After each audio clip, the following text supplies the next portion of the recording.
The Secret Life of Objects. The Umbrella, the man who fought the rain. It is a gray, miserable afternoon in London, 1750. The kind of rain that soaks through wool coats in seconds. Most men are sprinting for cover, heads ducked, miserable. But then, the door to a townhouse on Hanway Street opens. Enter our hero? Enter Jonas Hanway. And he is not running. He steps onto the cobblestones and calmly opens a strange, massive contraption. A skeleton of whalebone covered in oiled silk.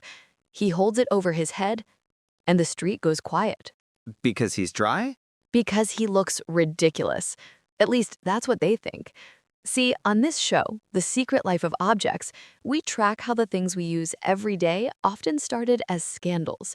And in 1750s England, a man carrying an umbrella wasn't just eccentric, it was offensive. Wait, really? It's just a portable roof. Not back then. Umbrellas were strictly for women. And worse, they were French. For a British man to carry one was an admission of weakness. It was saying, I am too delicate for a little English rain. So he was fighting toxic masculinity with a silk canopy.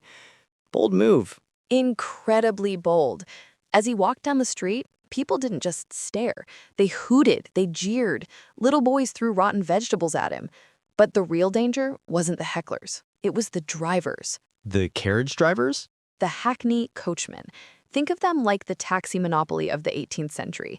Their entire livelihood depended on people getting caught in the rain and needing a ride.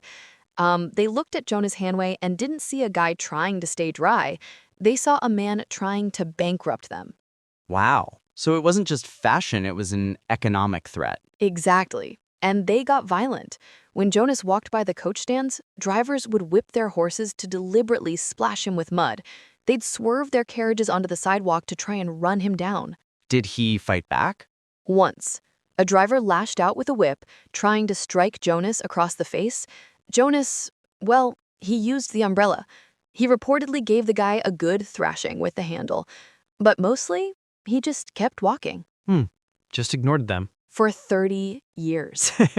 30 years. 30 years of insults, 30 years of dodging carriage wheels and flying rubbish.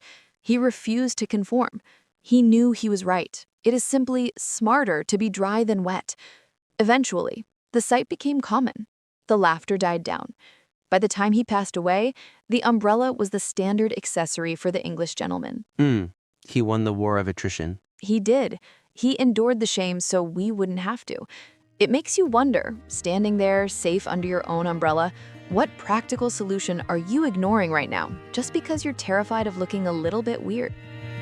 Ignite your muse with drops of inspiration. Search Musedrops.